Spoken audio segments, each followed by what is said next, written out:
A lot of this isn't going to make sense to you, and I'm sorry about that. I'm just going to start at the beginning, with the house.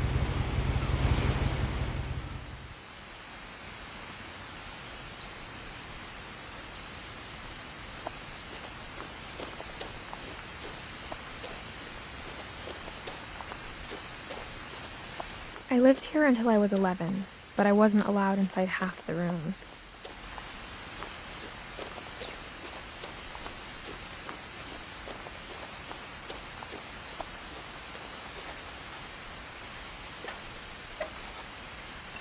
Inside the mailbox were bills from 7 years ago, marked urgent, open immediately.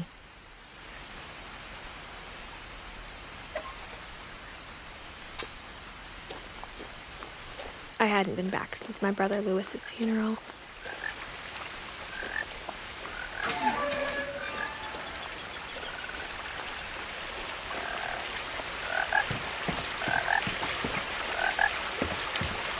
In her will, my mother left me a key, but didn't tell me what it unlocked. Maybe she thought I'd know, or she thought that the mystery would be enough to bring me back.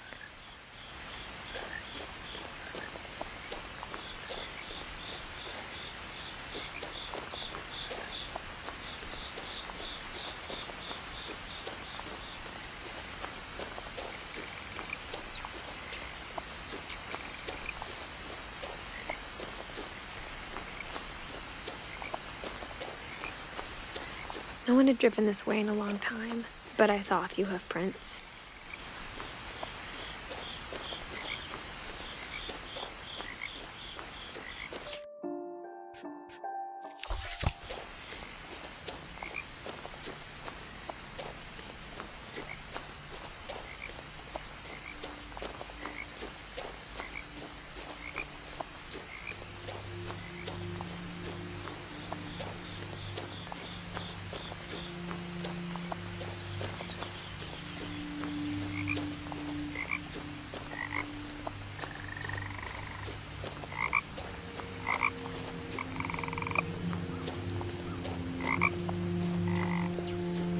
The truth is, even after I inherited the house, I never thought I'd come back to it.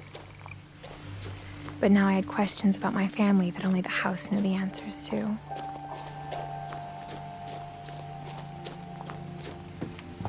The woods around the house have always been uncomfortably silent, as if they're about to say something but never do.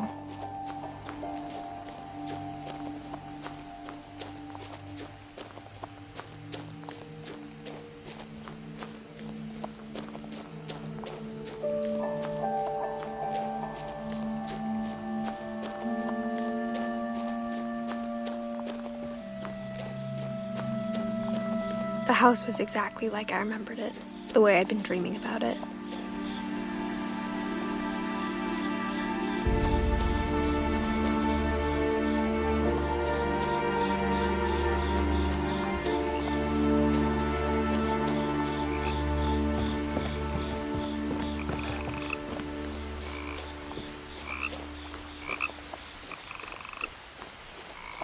As a child, the house made me uncomfortable in a way I couldn't put into words.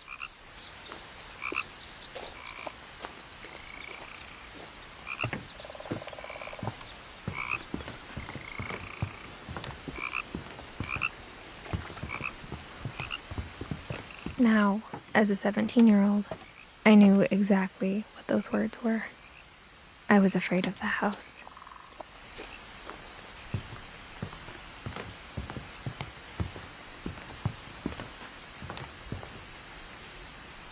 I hoped the key might unlock the front door. It didn't.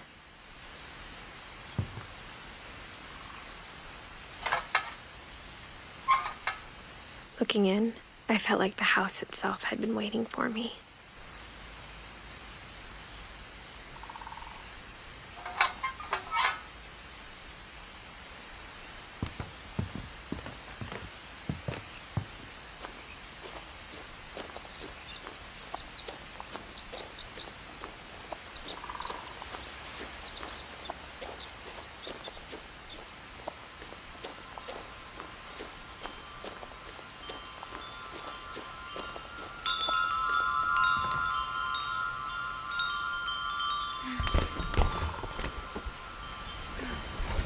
Crawling through the doggy door used to be a lot easier when I was 11.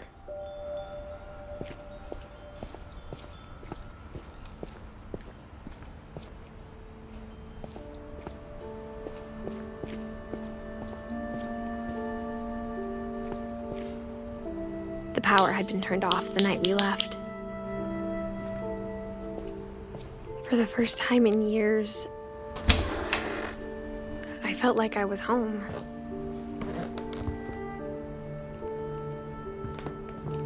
But instead of a family, there were just memories of one.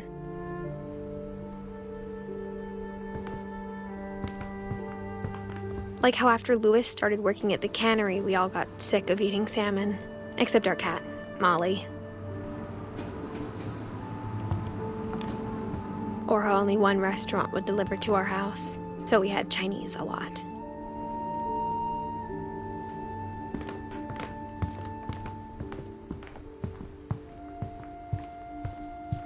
The table was still a wreck from the night we left. It was like a bomb had gone off, killing everyone but sparing the furniture.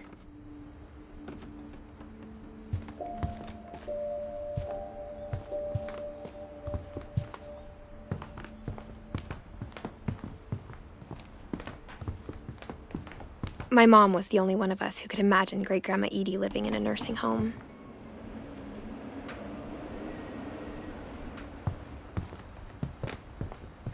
Nothing in the house looked abnormal. There was just too much of it, like a smile with too many teeth. Even the fireplace had a story. Edie told me the bricks came from the original house, after it sank.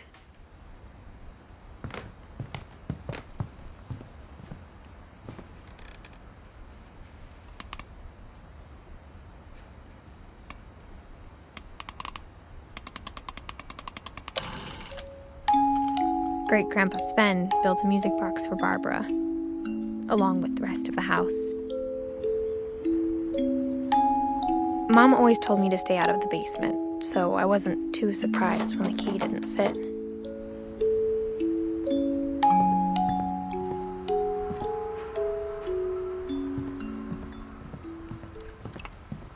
A lot of things got left behind in the whirlwind of that last night.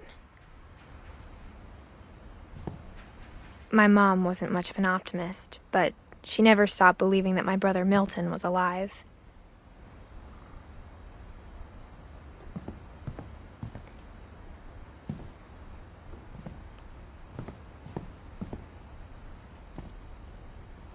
After Milton disappeared, Mom sealed up all the bedrooms. Then Edie retaliated and drilled peepholes. I spent a lot of time playing in Great Uncle Walter's room. I think my mom sometimes regretted not sealing it up. Louis told me there were secret passages, but I never believed him.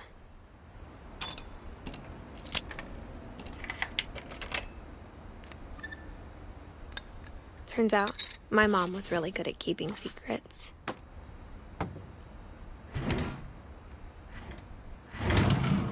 Now it was time to find out what my mom had been afraid of.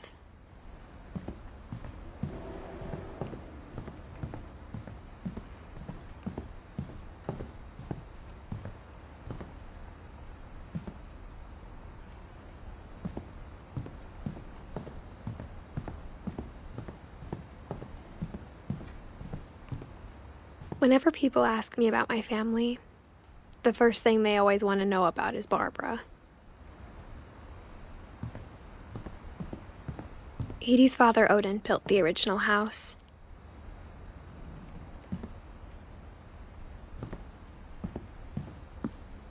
Mom must have locked the third floor stairs on the night we left.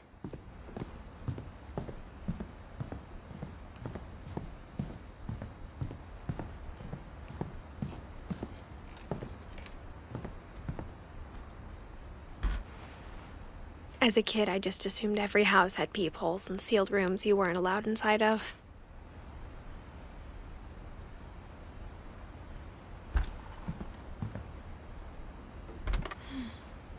My Grandpa Sam spent 7 years sharing a room with his dead brother, Calvin.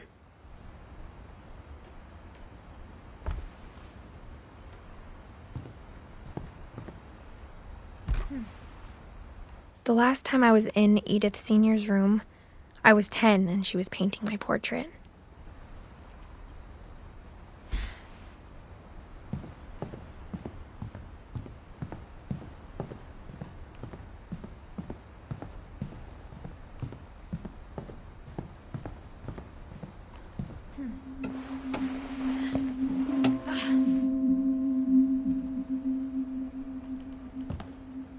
Reading this, maybe it sounds like I had a plan. From the paintings on the wall, it was clear my brother Milton had been here before me. But I had no idea what was behind that door.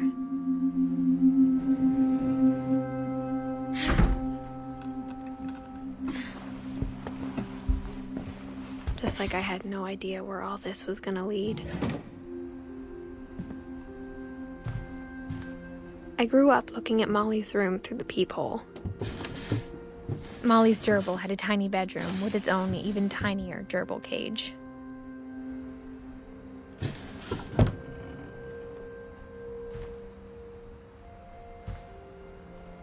Being inside for the first time, I felt like I'd stepped behind a painting.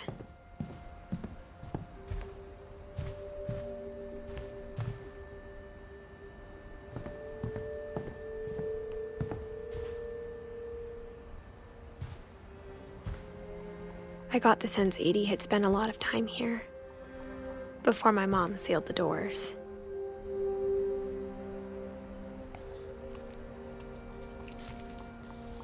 December 13th, 1947. Dear Diary, I'll be gone soon, but I wanted to tell somebody about what's gonna happen. It started when Mom sent me to bed without dinner. I woke up and I was starving, so I looked around for something to eat. The gerbil food was dry, but I didn't mind it.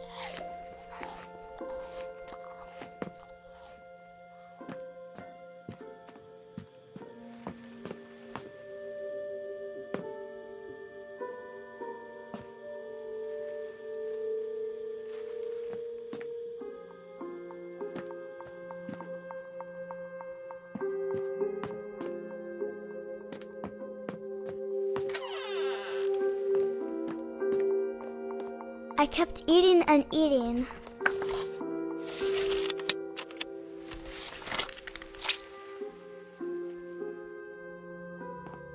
I ate a lot of things that night.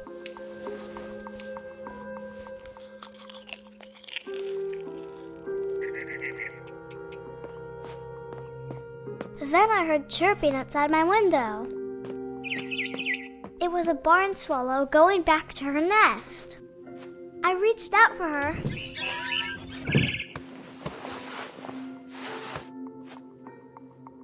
And suddenly, I was a cat.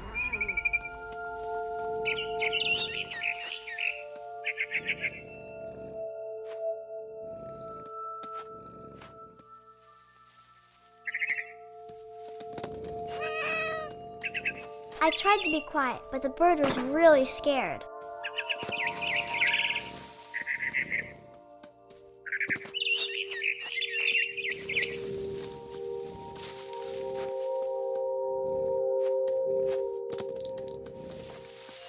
Mom and Dad didn't even look at me.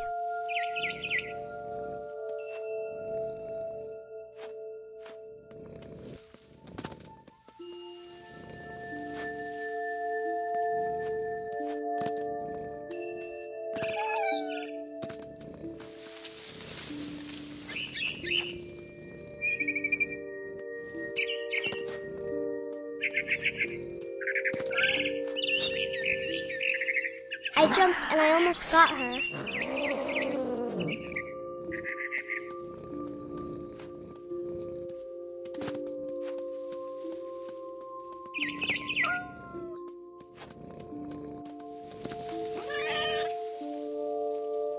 I could tell she was getting really tired. Now I was up in the big tree. I promised Dad I wouldn't climb it anymore. All I cared about was eating that mama bird. I gobbled her up. And suddenly, I was an owl. First, all I heard was the wind. Then I heard little teeth nibbling in the grass.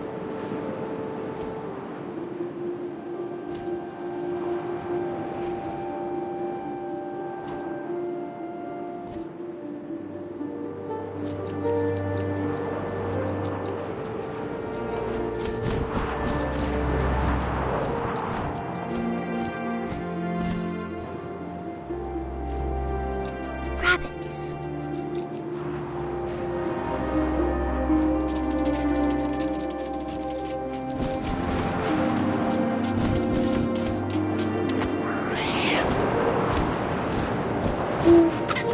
I imagined his face looking up and seeing mine through my talons. I swallowed him up, and I didn't chew one bit. Then I flew off to find something bigger.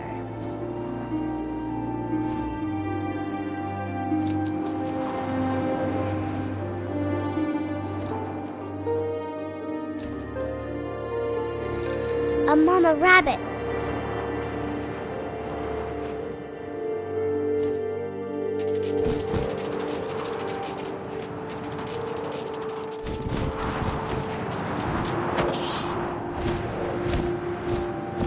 She was almost too big to carry. I started choking, but I couldn't stop eating. And suddenly, I was a shark.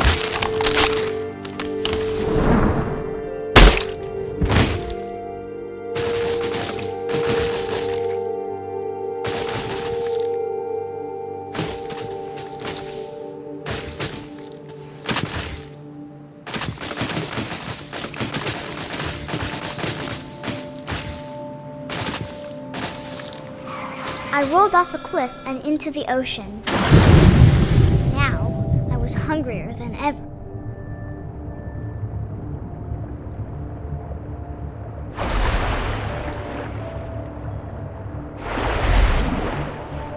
I wanted fat, juicy seals.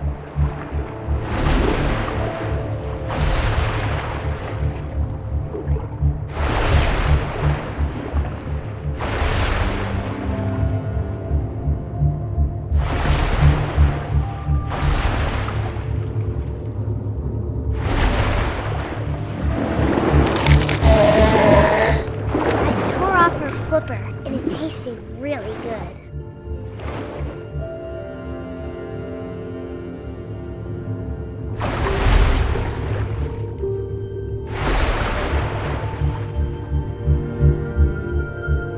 I grabbed on tight, but I was so hungry, I jumped out of the water.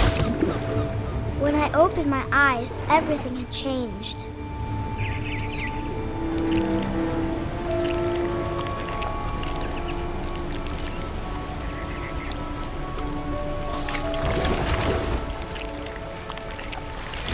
I was a monster, and I smelled people everywhere.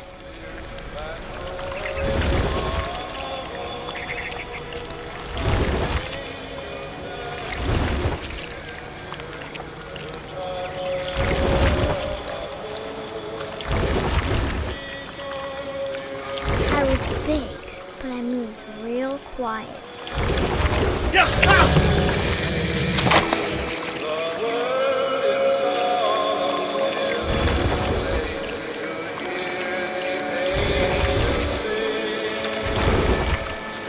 I wanted to stop, but also I didn't.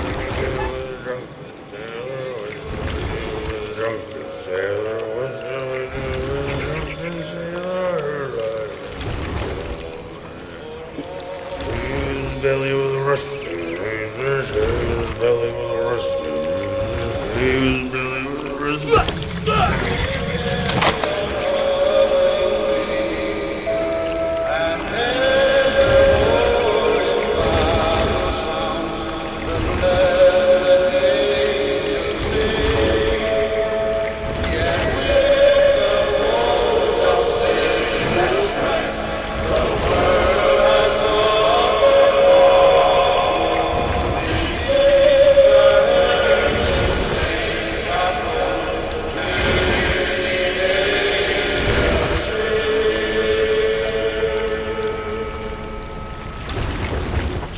After the last passenger, I was still hungry.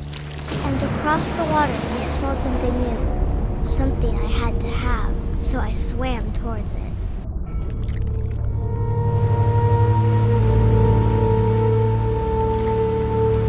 I slithered onto the sand, and the good smell went into an old pipe.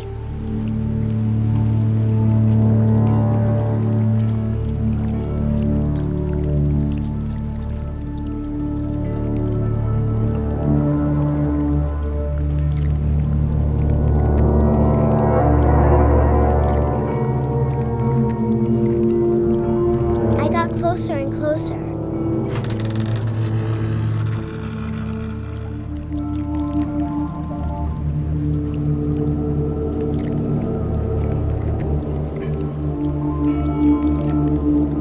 All of my stomach started growling. And suddenly, I was me again. I held my breath for a long time, but I couldn't hear anything. I think it's waiting for me to fall asleep. But it's not going to wait much longer. It needs to feed, and we both know I will be delicious.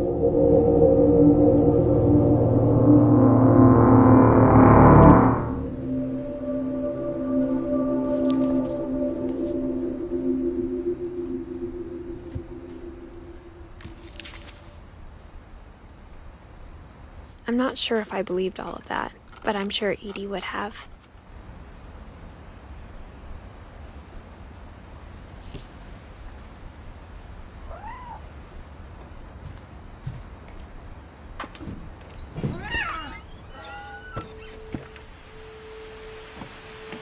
This will be obvious later, but my mom never told me any of these stories. Edie would have, but Mom didn't like bringing up the past. Though, when we adopted a stray kitten, she was the one who named it Molly. I spent a lot of time in Great-Grandma Edie's room.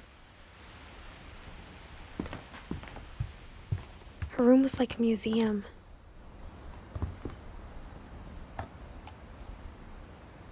For 500 years, the Finches have been famous throughout Norway for their fortune and misfortune.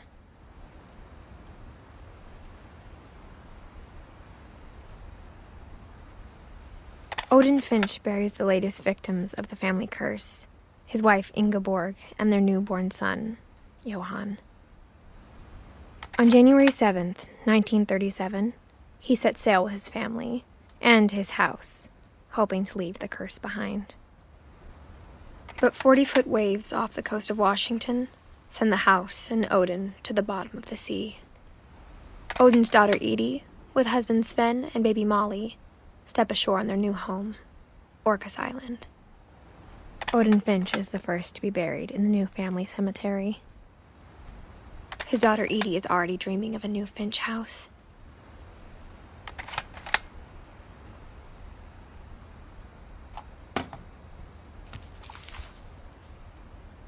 Whatever's wrong with this family, it goes back a long ways.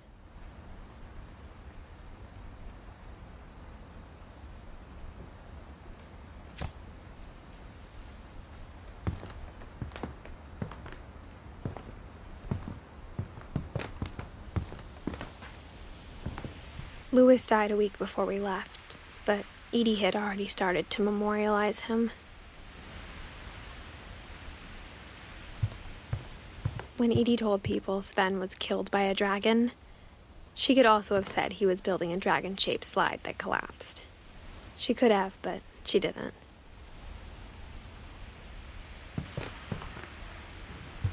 Edie gave a big interview about a mole man living under the Finch house. My mom was furious.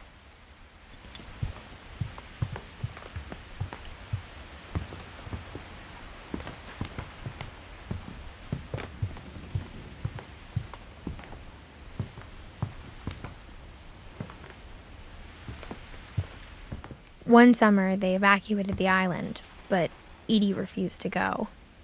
For a few weeks, she was a celebrity.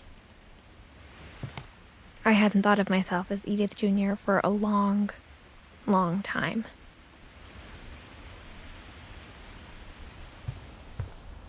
even in her 90s. Sometimes Edie seemed a lot younger than my mother. The only trace Grandpa Sam's first wife, Kay, left on the house was the pink bathroom. It was a pretty big trace.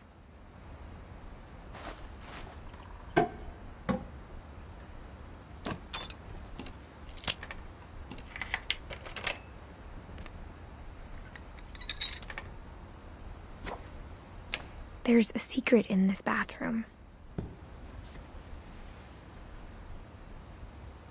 It's in the last place you would look. It isn't in the cupboard. It's hidden in this book.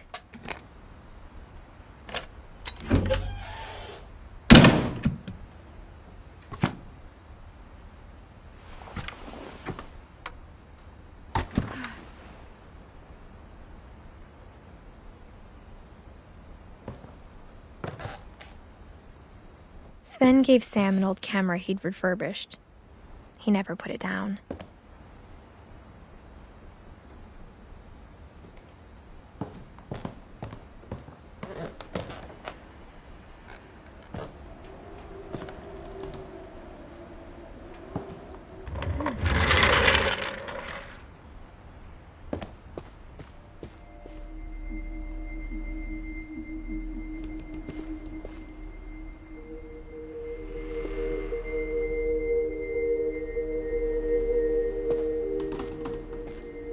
I knew Grandpa Sam had a twin,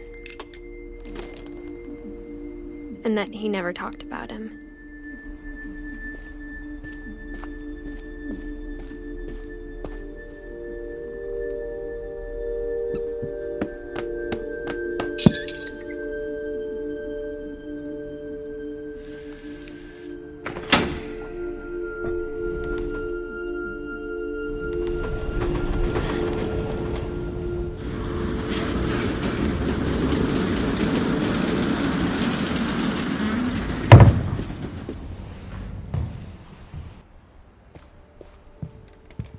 The passages were a pretty tight fit.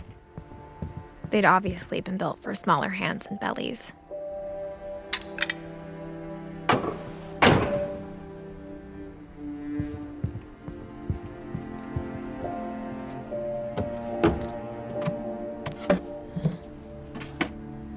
Growing up, I always thought of Barbara as a child star.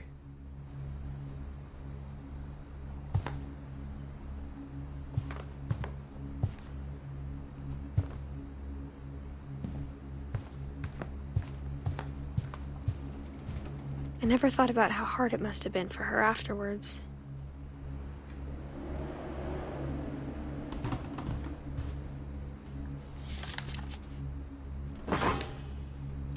Of all the stories people wrote about Barbara's death, I'm surprised Edie saved this one.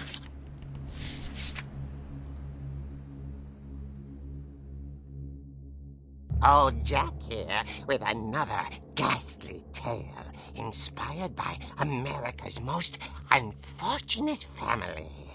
I'm calling it The Surprise Ending of Barbara Finch.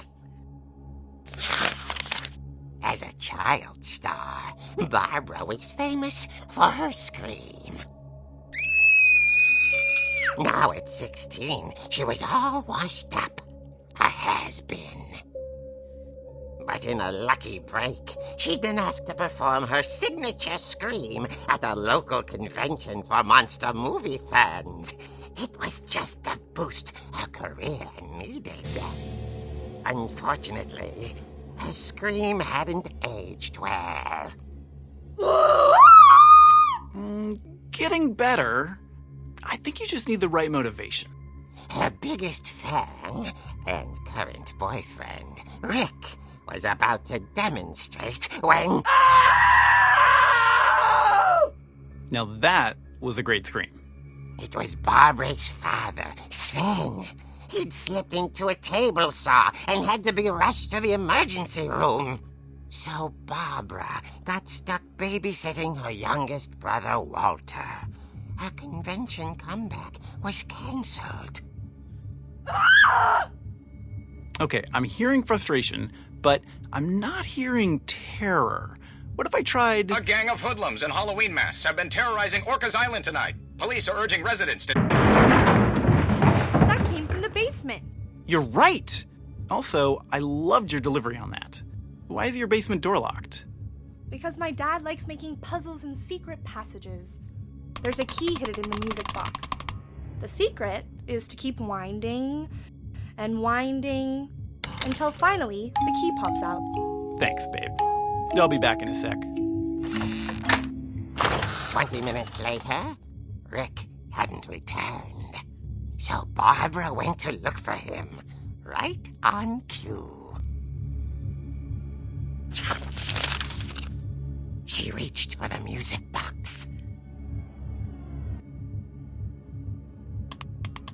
And as she wound the key, she listened for Rick, but the house was silent.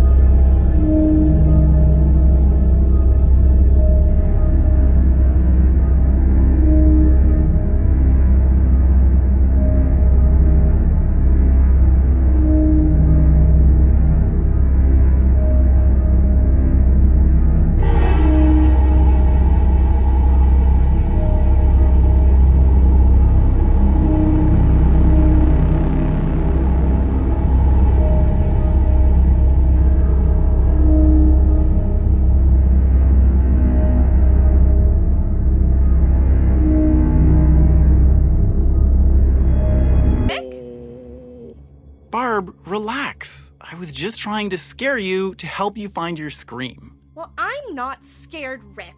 I'm furious. Then act furious.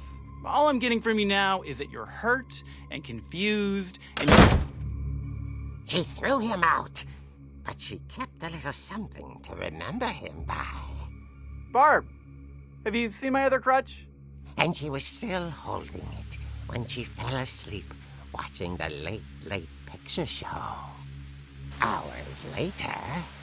Barbara! Walter, what's going on up there? Ah! Okay, I'm coming up, but if this is a trick...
dear. The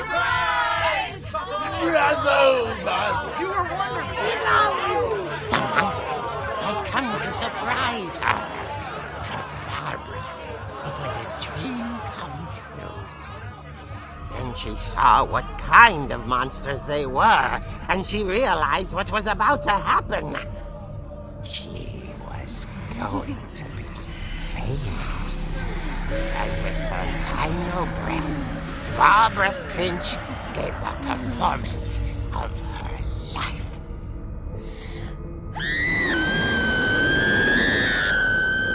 I wasn't there myself, but I hear Barbara was magnificent. Poor girl. She had a taste for stardom. But unfortunately, so did her fans. Of course, the police blamed it all on poor Rick, who disappeared the same night. And little Walter, hiding under his bed the whole time. He took it all pretty hard, but that's another story. As for Barbara, tucked inside the music box is all they ever found of her.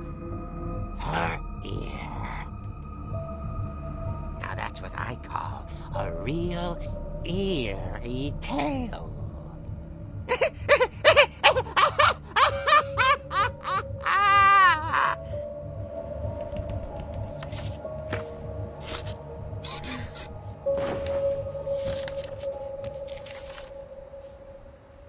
Edie told me all Barbara wanted was to be remembered, as absurd as that comic was. Maybe what Edie saw was a happy ending.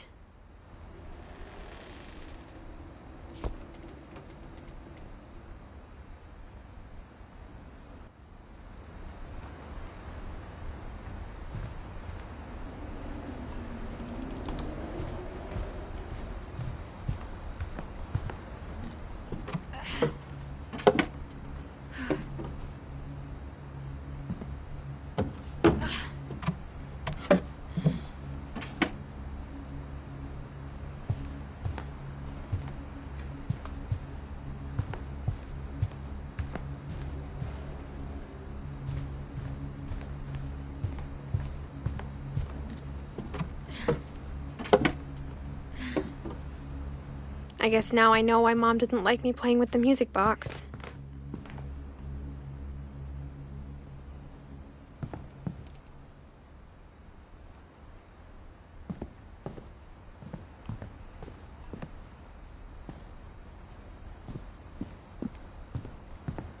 It's funny.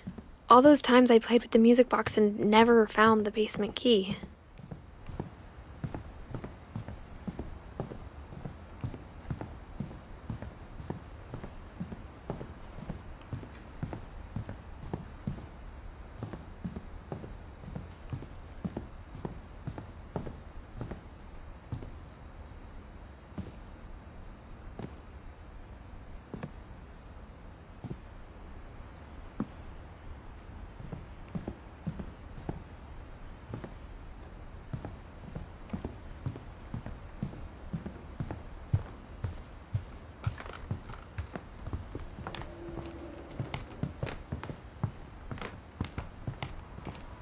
I wonder if that comic was right about there being a key inside the music box near the basement.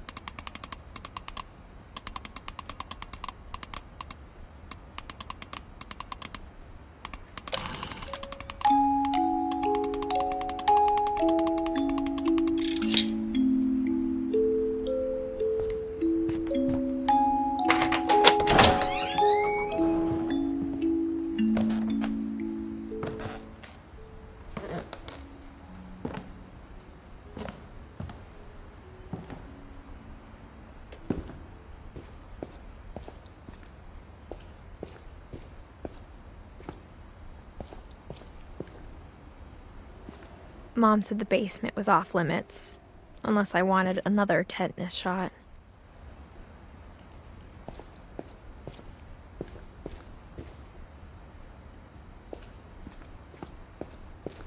I saw Edie sneak down to the basement once, carrying packages.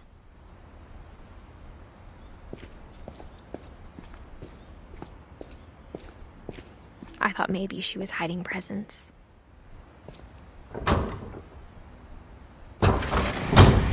It turned out she was hiding a lot more than that.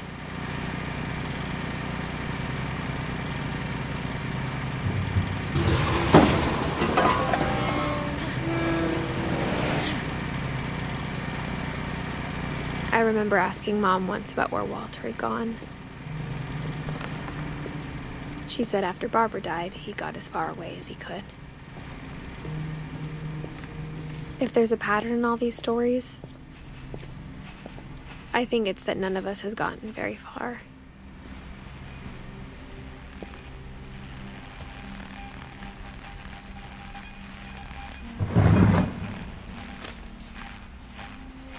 Goodbye, everyone. I can't believe I've been down here for 30 years. On that first day, after the shaking started, I didn't think I'd survive a week.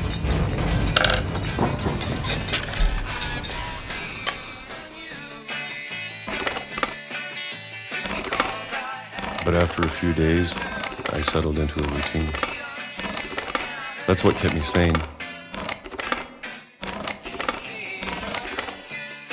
Having a schedule, living for today. I always expected to be dead tomorrow. But if you wait long enough, you get used to anything.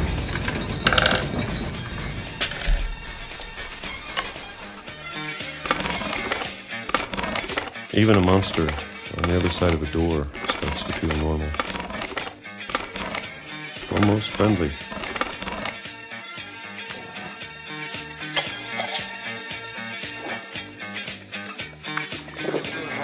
And then one day, everything just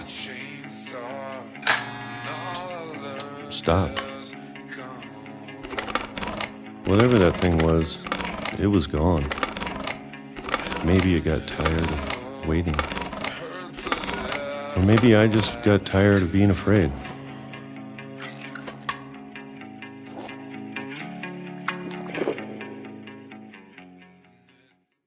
It's been a week now. The longest in 30 years. I'm done waiting. I have to leave while I still can.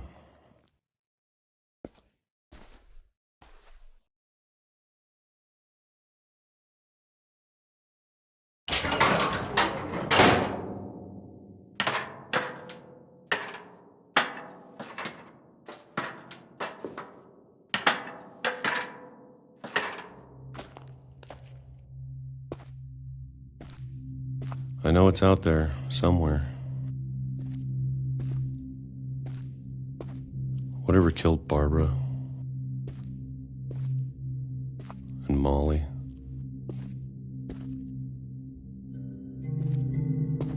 and Calvin. Maybe this is all a mistake.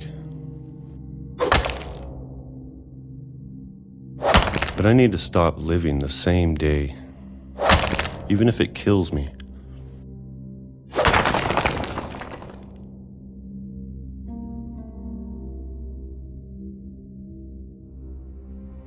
Whatever's out there, I want you to know I'm ready for it.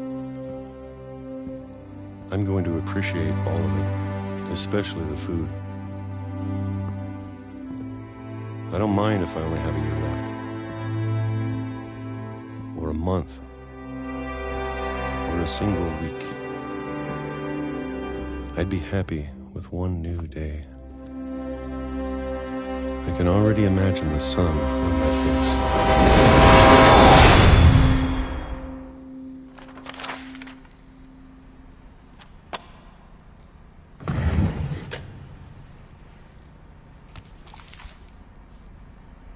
Walter died when I was 6. I can't believe my mom never told me he was down here.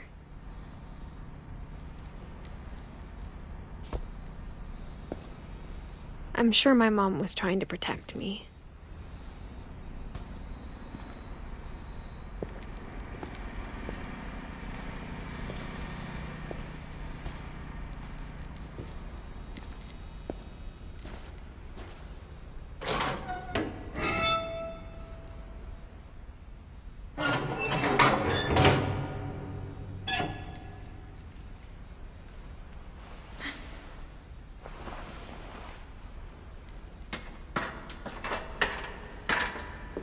Maybe she was afraid I'd end up like Walter. But if she never told me about an uncle under the house, I can only imagine what else she was hiding. I don't want to make the same mistakes she made.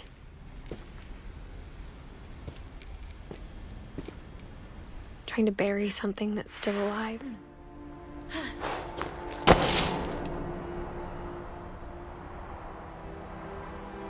Now that there's only one of us left, or maybe two, I thought it was time I heard the stories for myself and found out what happened to everyone else. But now I'm worried the stories themselves might be the problem. Maybe we believed so much in a family curse, we made it real.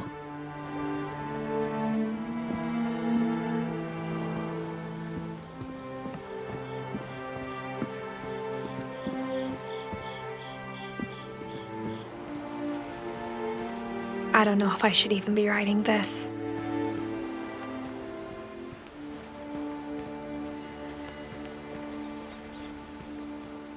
Maybe it'd be better if all this just died with me.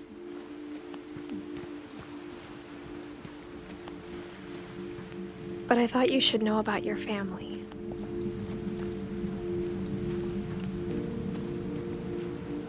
And the history you're a part of.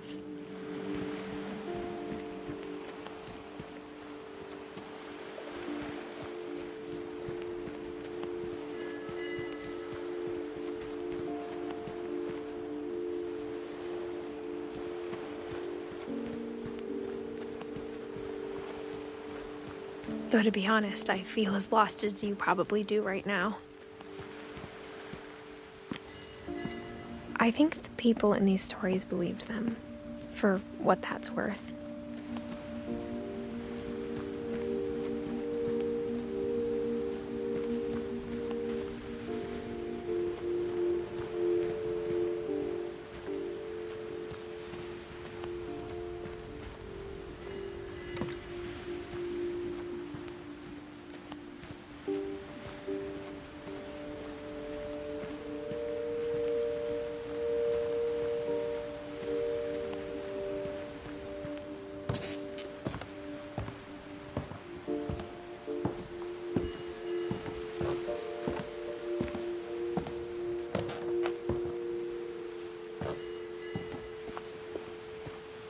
And when you look at the house, that history of imagination and stubbornness and madness, any of it seems possible.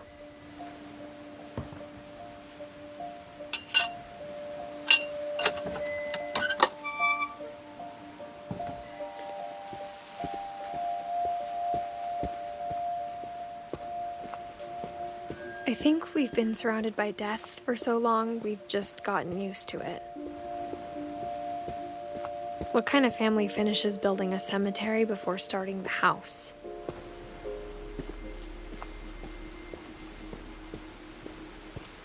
It's embarrassing for me to admit this, but the pet cemetery made me more uncomfortable than the human one. 3 of the gerbils were mine, and 2 had been my fault.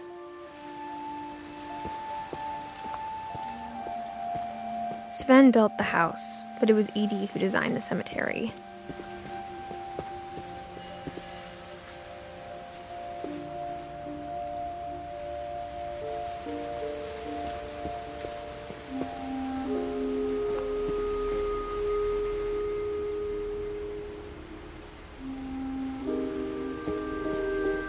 I'm sure Odin's monument had been EDITH's idea. My mom was always trying to move on, but for EDITH, the past never went away.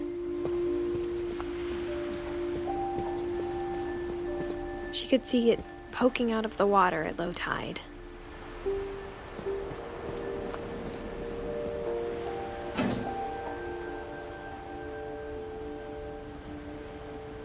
EDITH said she dreamed about the old house every night.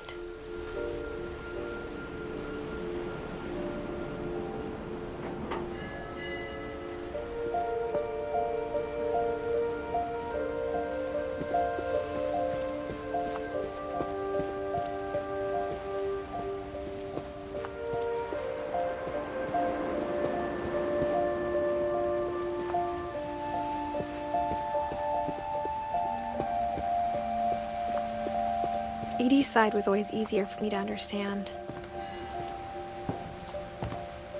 But the older I get, the more I can see where my mom was coming from. Her dad had been pretty strict, but it wasn't enough to save her brothers. She was just trying to do better. She lost 2 of her brothers, just like I did. I get why she tried so hard to protect us.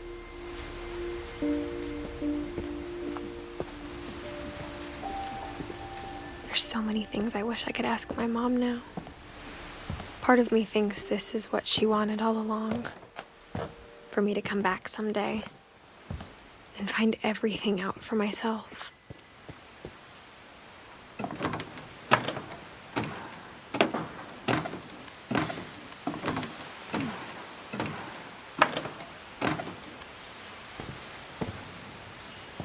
But looking back on it now, if she told me there was going to be so much climbing, I never would have come when I was 22 weeks pregnant.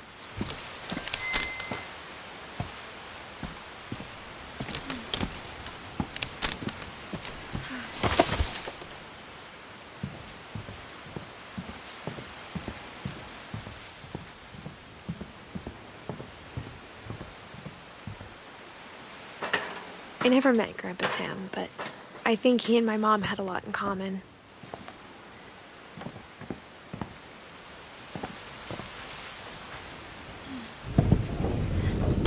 They were both pretty intense. Sam spent his life shooting photos, but Mom said he got nervous being in front of the camera. I guess we're all afraid of something.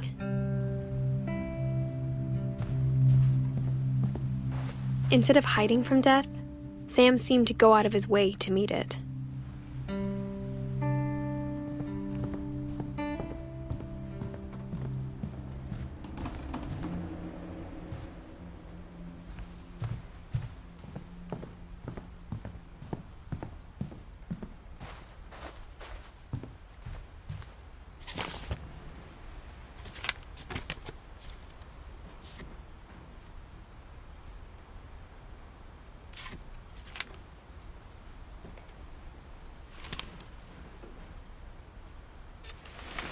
Dawn, I promise, you'll never forget this weekend.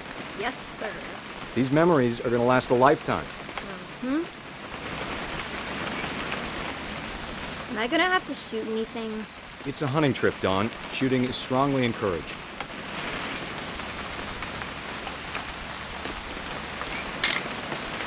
Shouldn't we be leaving?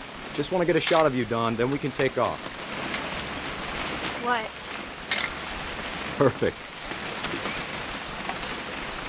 It's gonna rain the whole weekend, isn't it?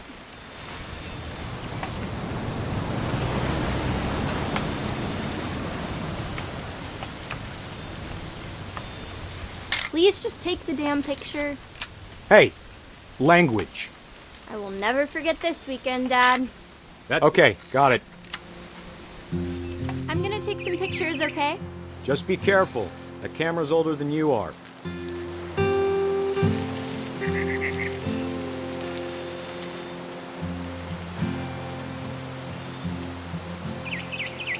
You're right, Dad. It's starting to clear up. It's still freezing, though.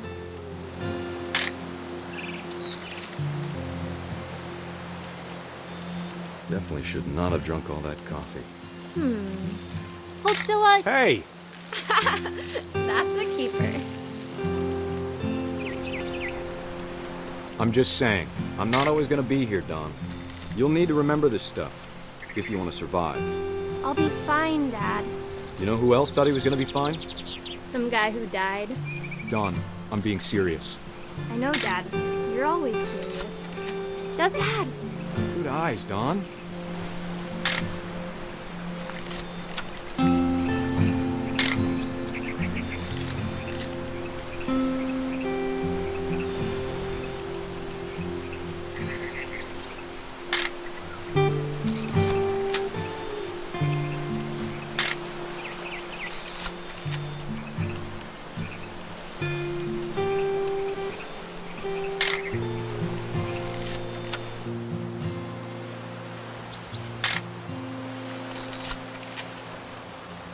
Before you take the shot, let me get a picture of you. Dad, I... Just breathe. Let me get behind you. Do I have to do this? Dawn, you don't have to. Great shot, Dawn!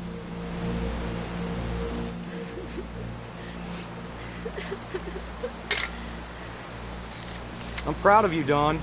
Always remember that, okay?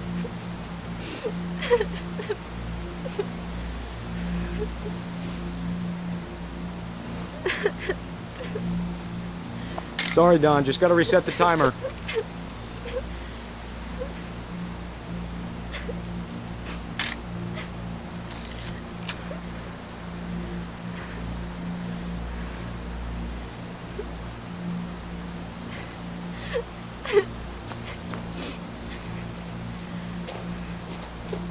Hang on, kiddo. Just trying to get a shot of the two of us together.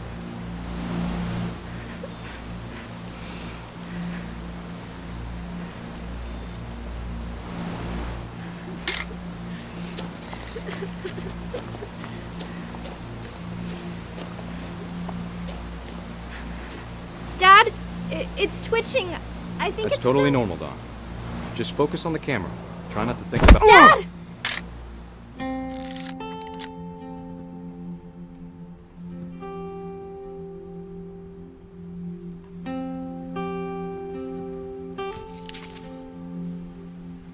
Of all these stories, that's the one I wish most that my mom had told me.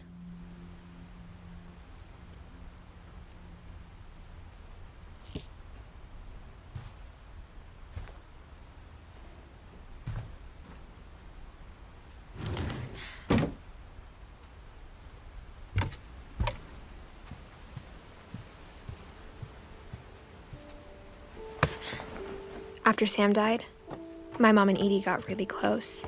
They'd both lost a lot.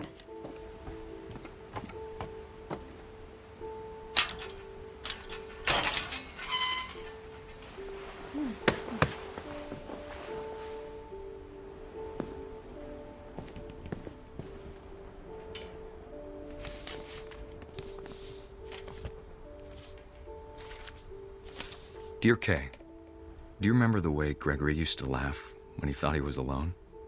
Like something funny was happening, but only he could see it.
Good luck, Kay.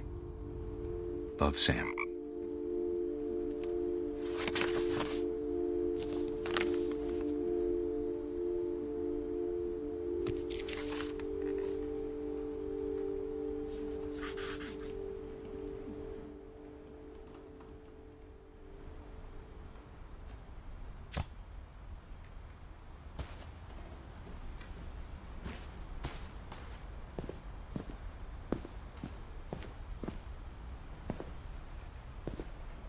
I can't imagine my mom ever writing poetry, and yet... A poem for Gus, who always said the wedding was a bad idea. Our father never hit us kids, at least not very hard, before the day my brother said with teenage disregard that he'd be dead before he'd see a wedding in our yard.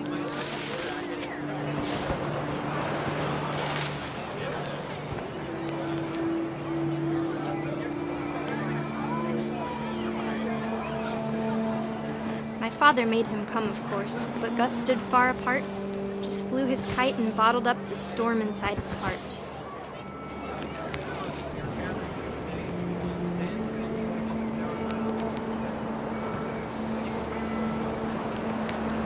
I tried to talk him out of it, but though he'd never met her, "We don't need a stepmom," were the words that I now pronounce you husband and wife. You may kiss the bride.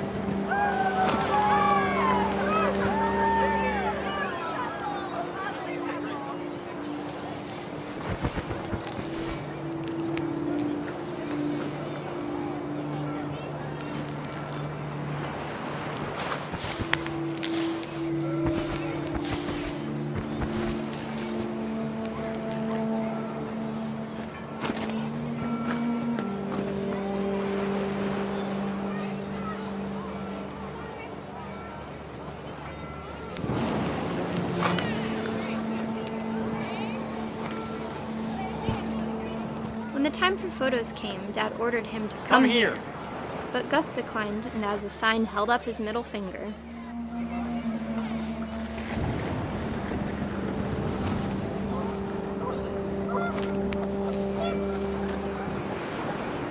The wind picked up, and panicked geese appeared and quickly went. But all the humans did that day was go inside the tent.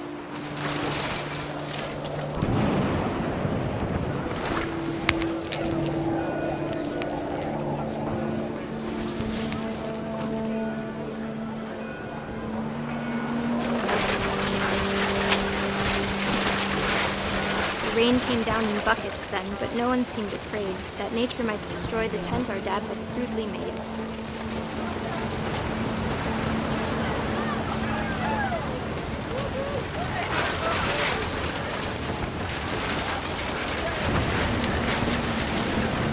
The thunder sounded much too close and full of angry power, but all my father said to this was, "Make the music louder."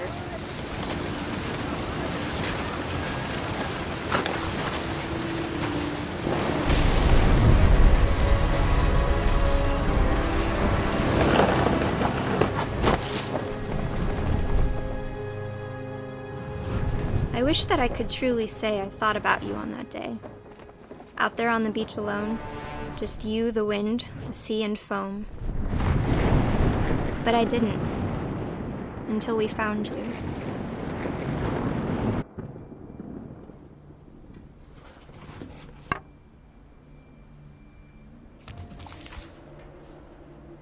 She never talked about him, but Mom told me once if I was a boy, they were going to name me Gus.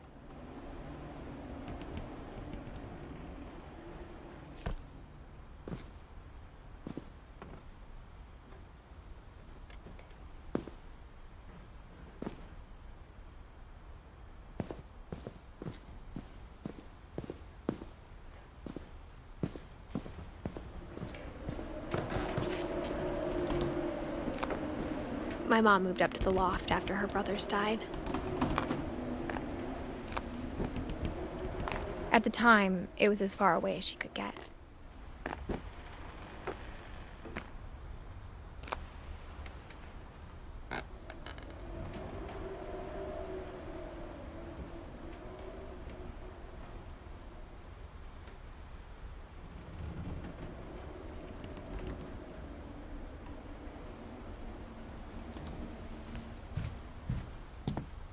She spent a summer building houses in Calcutta, where she met my dad, Sanjay.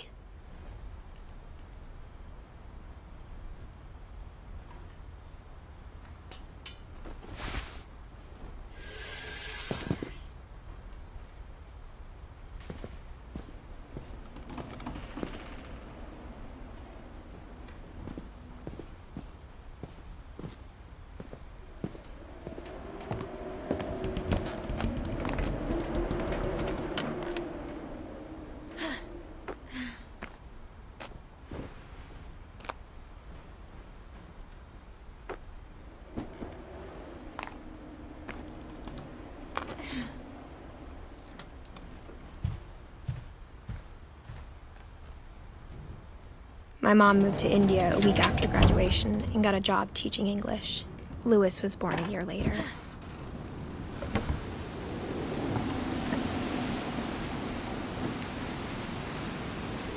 When my dad died, I don't think Mom knew where else to go. I'm sure Edie was happy to have her back.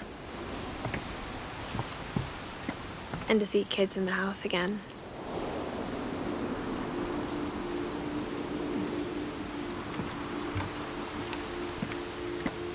The house had to get a little bigger, but Edie was used to that.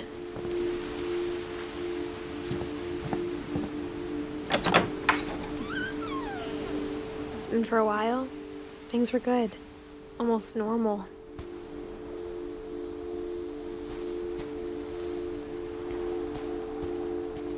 But it didn't last.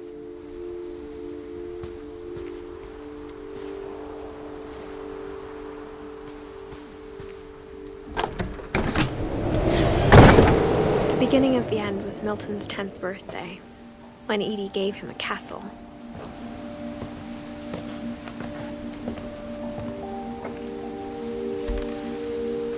After Milton disappeared, the only thing he left behind was a room full of paintings.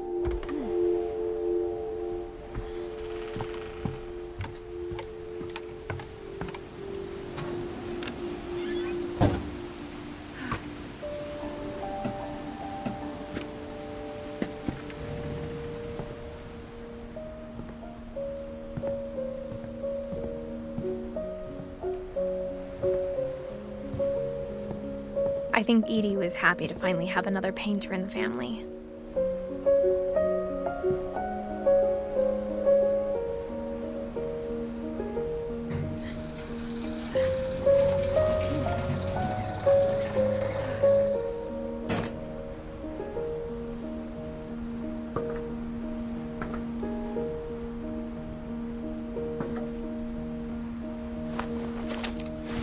Milton FINCH in The Magic Paintbrush.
I was 4 when Milton disappeared.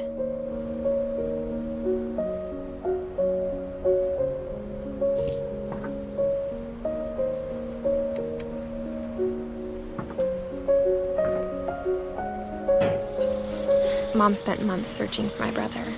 Then she sealed the doors.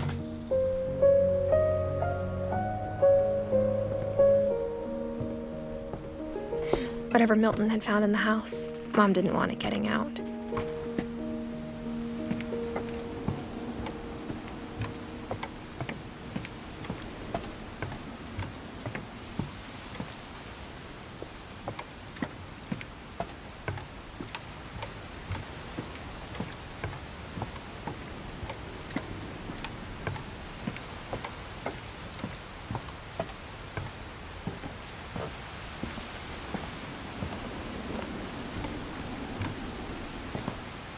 Mom definitely blamed Edie, but I think Louis blamed himself. After he graduated, he just spent more and more time in his room. Until Mom got him a job at the cannery. Everyone always told me to stay out of Louis's room. Except Louis.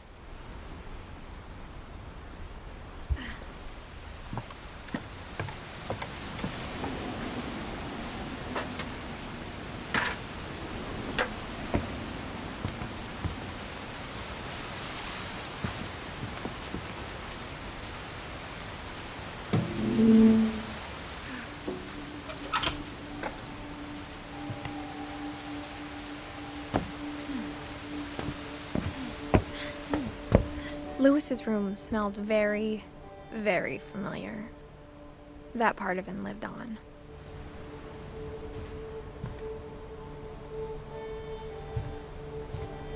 Louis and I spent a lot of time playing games together, but he was surprisingly bad at them. He died a lot.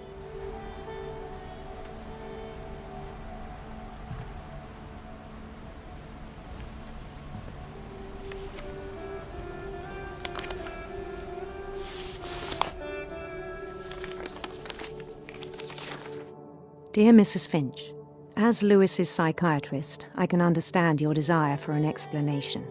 As I see it, the trouble began in January, shortly after we convinced your son to seek treatment for substance abuse.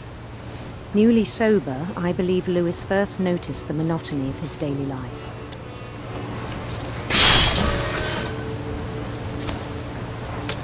He kept working at the cannery. But he withdrew part of himself. In our sessions, I saw the same behavior. His mind began to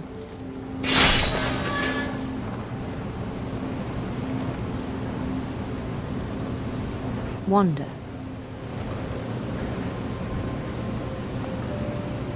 I asked him to describe it. He said he started small, imagining a labyrinth. He'd feel his way about. Then something moved. Bats. And toads.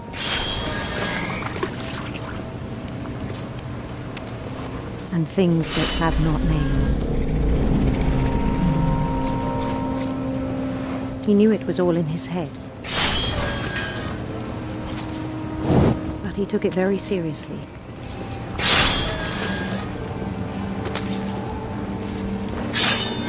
I had hoped he'd find himself.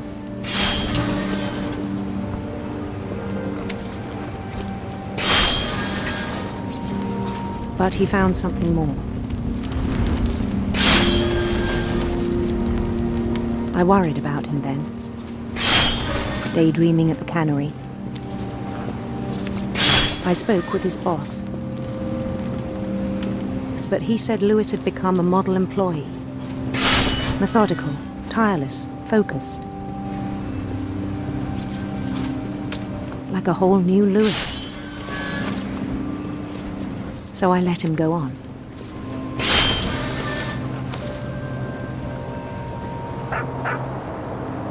I even encouraged him. It seemed very promising at first. He told me he'd made a new friend.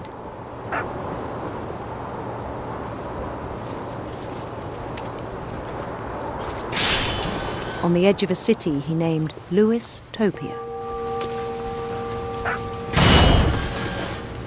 He built the city up slowly, brick by brick.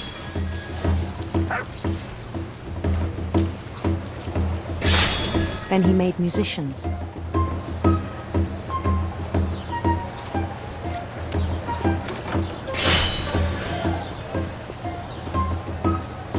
And songs for them to play. He talked about starting a band.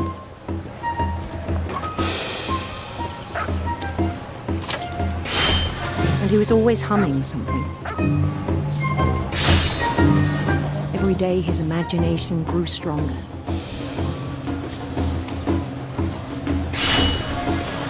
He no longer spoke at the cannery. But his chopping was as reliable as ever. Then one day it struck him that all the cheering crowds, even the stones under his feet, were all in his imagination, so he could do whatever he wished.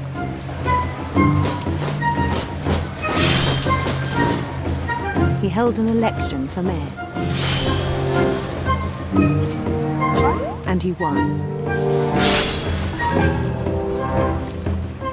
They begged him to stay, but his mind was already wandering. It became a game for him.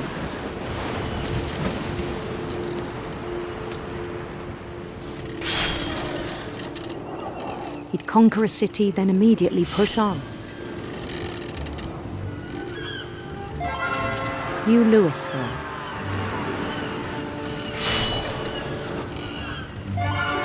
St. Louis. He started drifting away from our reality.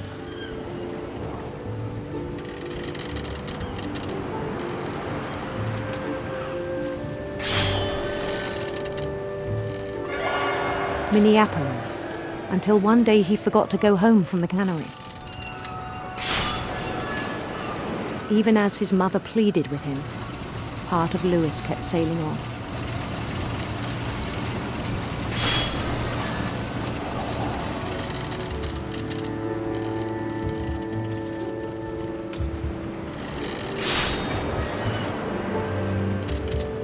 In Louisburg, he heard rumors of a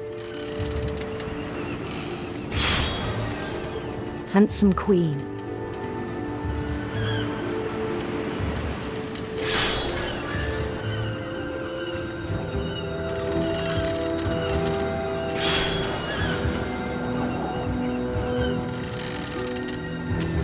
The queen was on her own quest for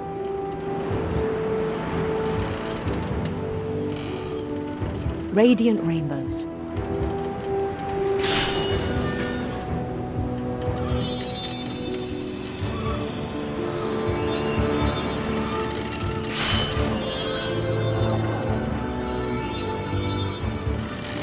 He followed the sound of her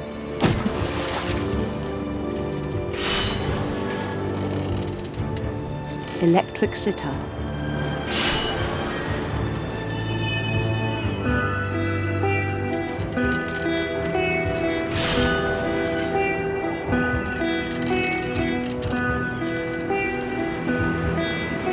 His chase led him to a golden palace east of the sun and west of the moon.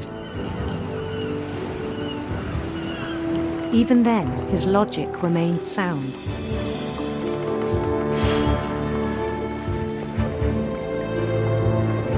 He knew the world was all in his imagination.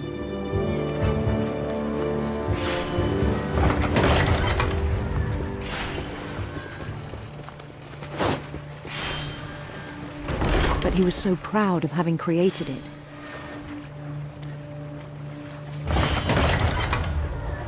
In his own eyes, he'd become something greater than a king.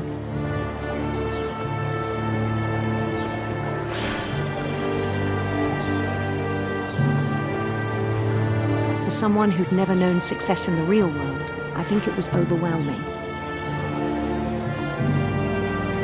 And then it struck him that the real Louis was not the one chopping salmon, but the one climbing the steps of a golden palace.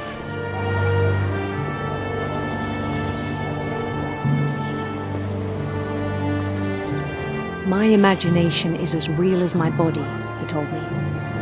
It was hard to argue with him.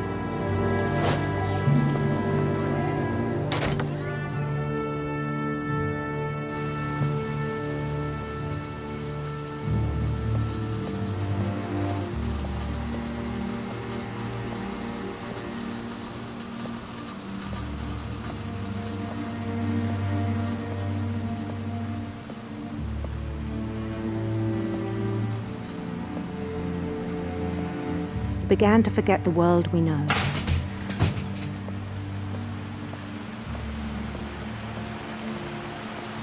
I think it pained him to remember Louis, the cannery worker.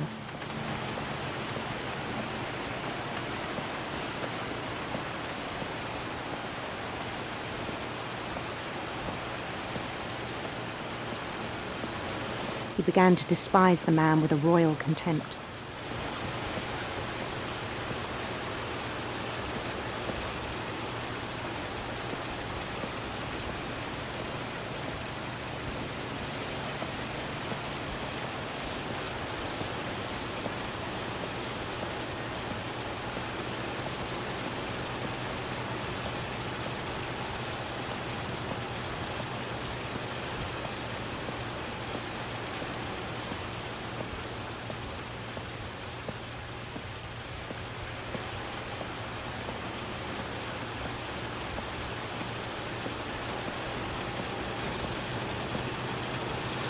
I still thought I could save him.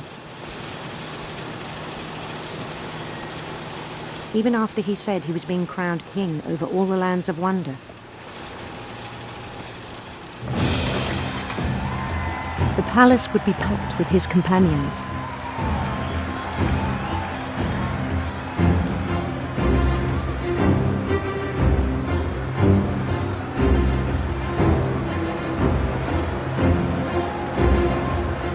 Including the wise Calico who'd insisted on inviting him.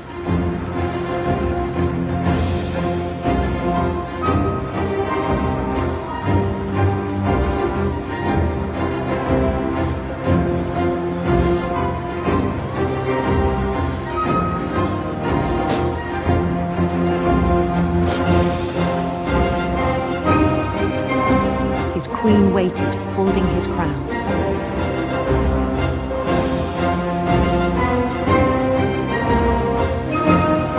There was only one thing left to do.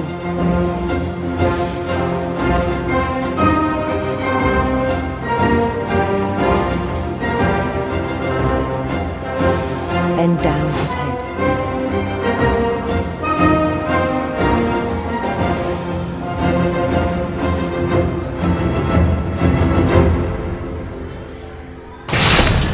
And the rest I think you know. Mrs. Finch, your son was a kind man who will be missed by all of us who knew him.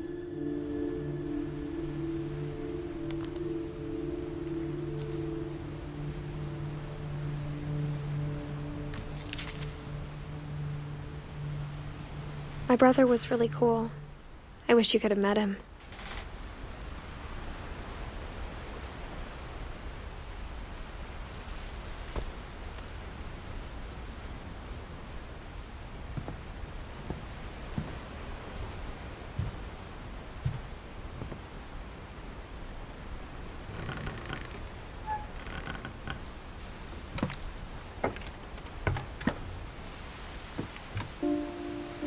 On the way back from Lewis's funeral, my mom told me to start packing. She waited until the day before we left to tell Edie.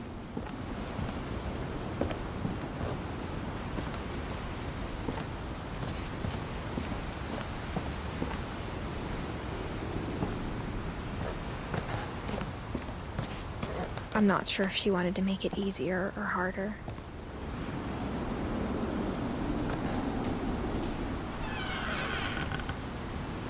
I wish we'd stayed. But I understand why we left.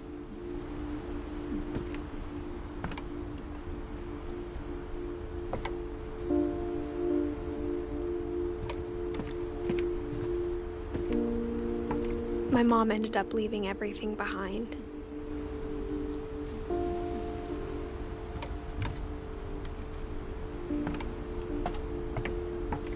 What happened that night had been coming for a long time.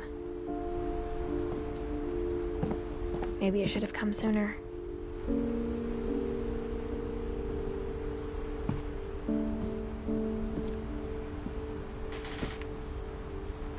But it had to end one way or another.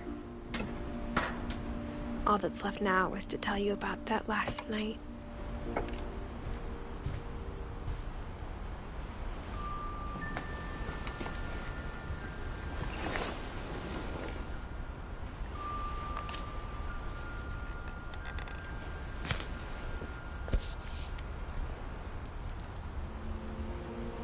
That whole last day, Edie just watched us pack and didn't say a word.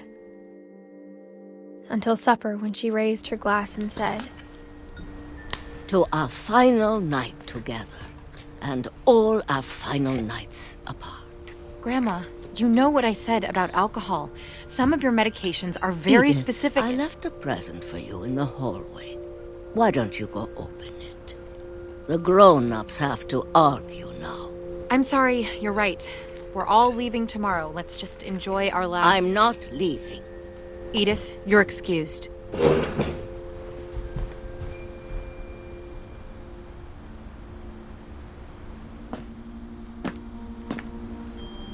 The power had been shut off that morning, but Edie always had plenty of candles.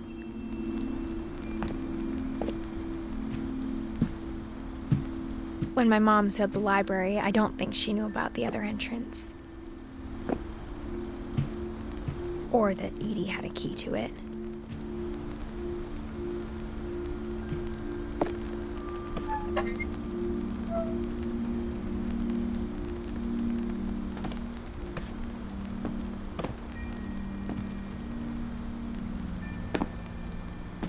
That thing you're afraid of isn't going to end when you leave the house.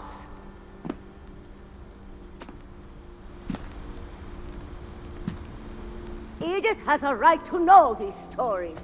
My children are dead because of your stories. I think it's best if Edith and I leave tonight. We'll have the nursing home send a van for you in the morning, okay?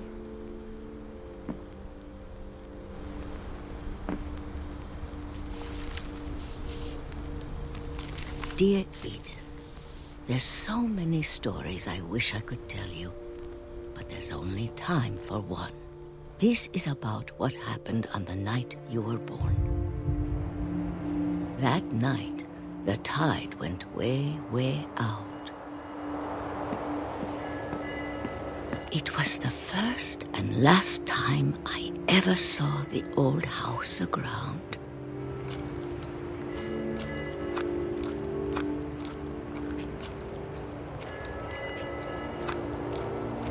There'd been an earthquake out in the middle of the ocean.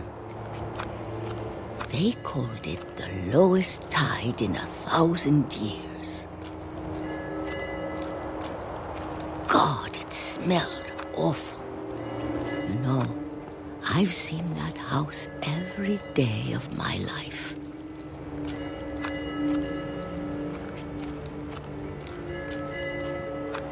But I never thought I'd go back to it. When the fog rolled in, I lost my way.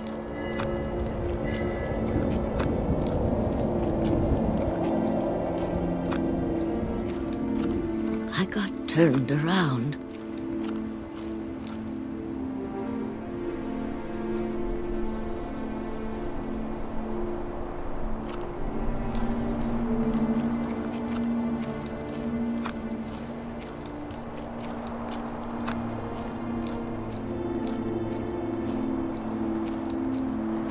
I started seeing things.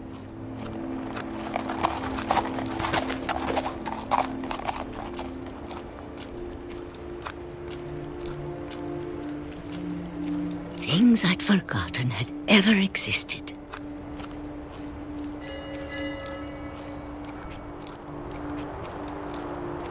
But when I saw them, they felt like old friends. That night, a lot of things came back to me. Or maybe I came back to them.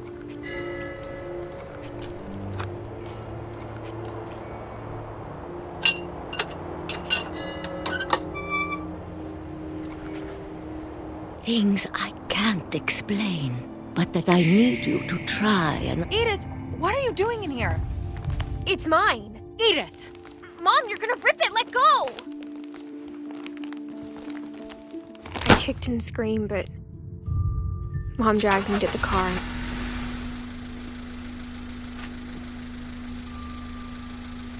I never saw Great-Grandma Edie again.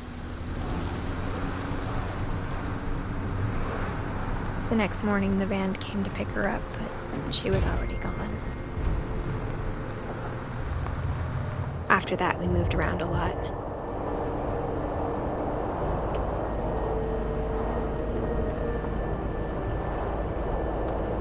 We both tried to make the best of it.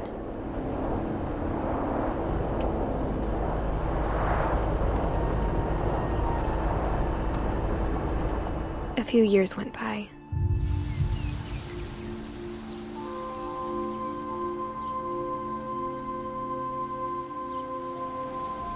My mom didn't like to talk about it,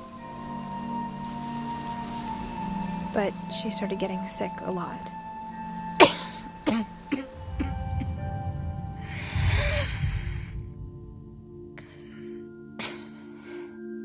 She got better for a while,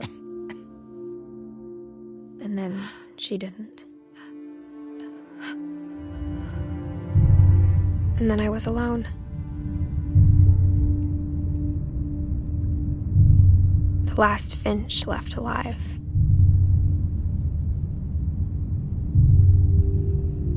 Until I found out about you. I'm still not sure what to tell you about all this. If we lived forever, maybe we'd have time to understand things. But as it is, I think the best we can do is try to open our eyes. And appreciate how strange and brief all of this is.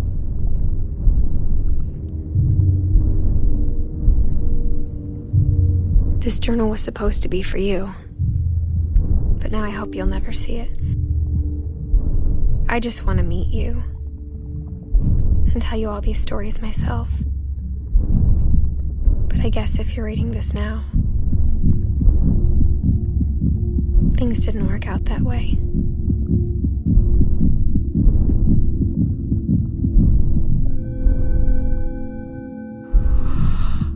This is where your story begins.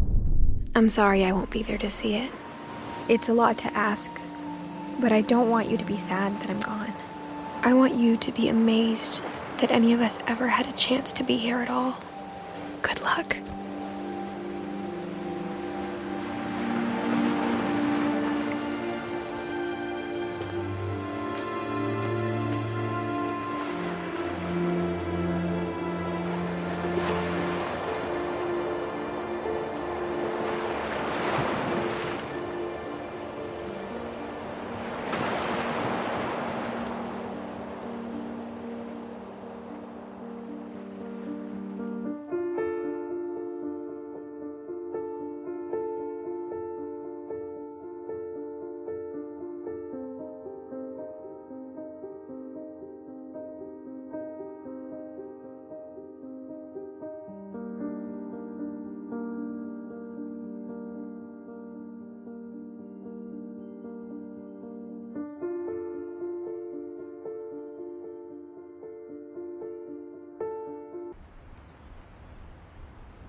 I knew Grandpa Sam had a twin,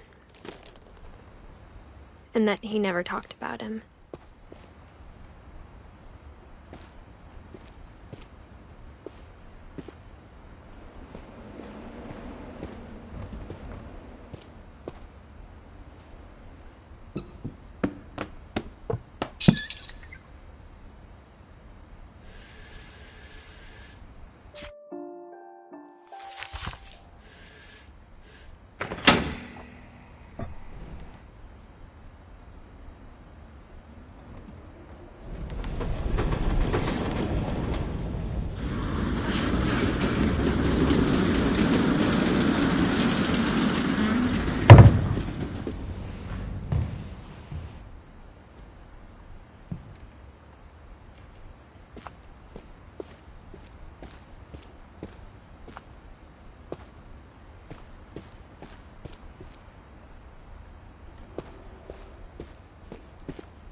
I guess my grandpa didn't like history any more than my mom did.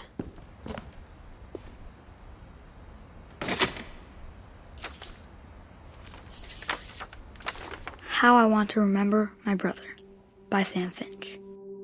The thing I remember is that when he made up his mind, that was it.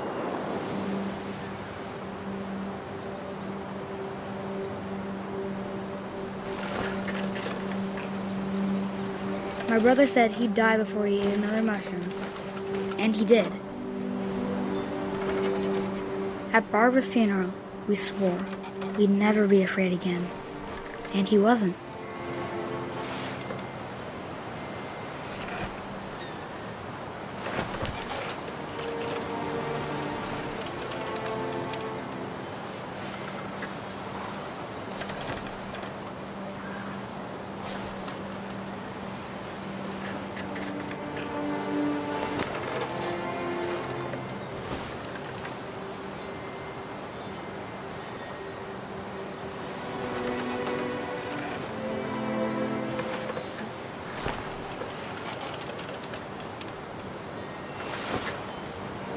I think Calvin always wanted to fly.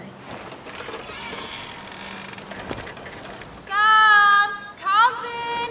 Dinner's ready! Coming! But that day, he finally made up his mind to do it. I told him going around was impossible. Maybe if I hadn't said that,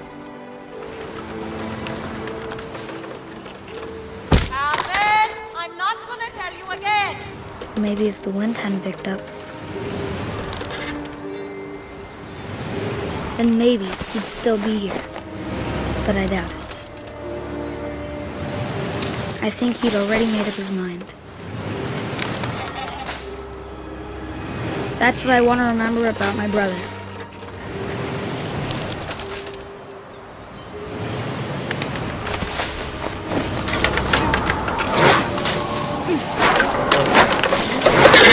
The day he made up his mind to fly.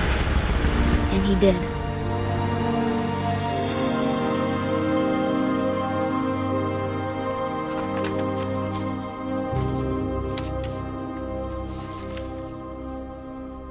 Calvin's story felt strangely familiar. When I was younger, I remember trying to do the exact same thing.